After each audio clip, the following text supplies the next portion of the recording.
চট্টগ্রামকে dustbin বানাচ্ছে খোদ পরিচ্ছন্নতার দায়িত্বে থাকা প্রশাসন। ধুলো ও বর্জ্যে কালুরঘাট আরাকান সড়ক সহ পুরো শহর বিপর্যস্ত। তথ্যচিত্র প্রতিবেদক চট্ট রিয়াজ চৌধুরী। সবুজ ও পরিচ্ছন্ন নগরীর স্লোগান কাগজে কলমে থাকলেও বাস্তবে বাণিজ্যিক রাজধানী চট্টগ্রাম শহরকে যেন এক বিশাল ডাস্টবিনে নিক্ষেপ করেছে বর্তমান দায়িত্ব পালনকারী প্রশাসন। যাদের হাতে এই ঐতিহ্যবাহী শহরকে পরিচ্ছন্ন রাখার পবিত্র দায়িত্ব তুলে দেওয়া হয়েছে, আজ খোদ তাদের উদাসীনতা ও অব্যবস্থাপনার কারণে প্রতিনিয়ত তৈরি হচ্ছে তীব্র নোংরা পরিবেশ।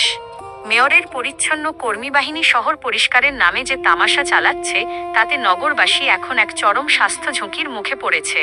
সরেজমিনে চট্টগ্রাম শহরের বিভিন্ন গুরুত্বপূর্ণ পয়েন্ট, বিশেষ করে কালুরঘাট ও আরাকান সড়ক এলাকা ঘুরে দেখা গেছে এক ভয়াবহ চিত্র।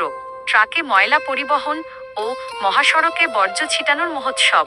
শহরের বিভিন্ন ডাস্টবিন ও মোড় থেকে ময়লা আবর্জনা ট্রাক বোঝাই করে নিয়ে যাওয়ার নিয়ম থাকলেও পরিচ্ছন্ন কর্মীরা তা কোনো নিয়মকানুনের তোয়াক্কা না করেই পরিবহন করছে।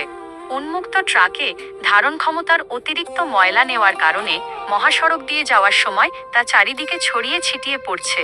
সড়কে পড়ে থাকা এই ভেজা আবর্জনা ও বিষ্ঠা চড়া রোদে শুকিয়ে এক পর্যায়ে পাউডারে পরিণত হচ্ছে।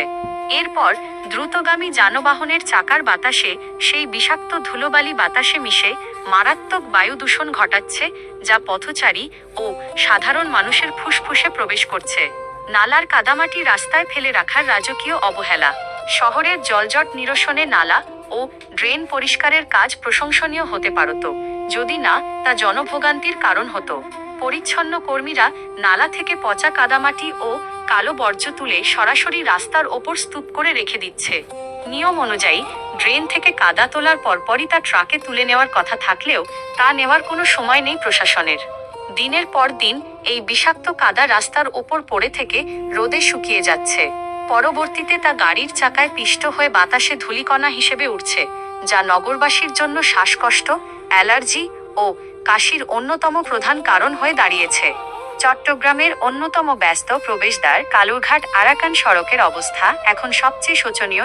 একদিকের রাস্তা যেমন অবৈধ দখলদারদের কবলে, অন্যদিকে এই জনাকীর্ণ মহাসড়কের একাংশ দখল করে প্রতিদিন রাখা হচ্ছে ময়লা আবর্জনার বিশাল স্তূপ। একটি ব্যস্ততম মহাসড়কের পাশে এভাবে প্রকাশ্য দিবালোকে আবর্জনা ফেলে রাখায় পুরো এলাকার বাতাস দূষিত হয়ে পড়েছে। কালুরঘাট সেতু পার হওয়া হাজার হাজার যাত্রী এবং স্থানীয় বাসিন্দাদের প্রতিদিন এই তীব্র দুর্গন্ধ ও বিষাক্ত ধুলো সহ্য করেই যাতায়াত করতে হচ্ছে। শহরের এই ত্রিমুখী দূষণ, বর্জ্য, কাদা ও ধুলো নিয়ে ক্ষোভ প্রকাশ করছেন সর্বস্তরের মানুষ। স্থানীয় ভুক্তভোগীরা আক্ষেপ করে বলছেন, ট্যাক্স দিয়েও যদি আমাদের বিষাক্ত বাতাস আর দুর্গন্ধ গিলতে হয়, তবে এই প্রশাসনের কাজ কি?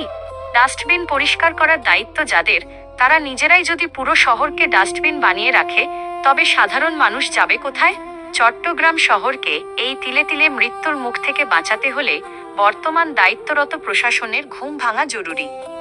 শুধু সস্তা প্রচারণায় সীমাবদ্ধ না থেকে পরিচ্ছন্ন কর্মীদের কঠোর নজরদারির আওতায় আনা, দিনের ময়লা দিনে অপসারণ করা এবং কালুরঘাট আরাকান সড়ককে ময়লামুক্ত করতে চট্টগ্রাম সিটি কর্পোরেশন ও পরিবেশ অধিদপ্তরের দ্রুত ও কঠোর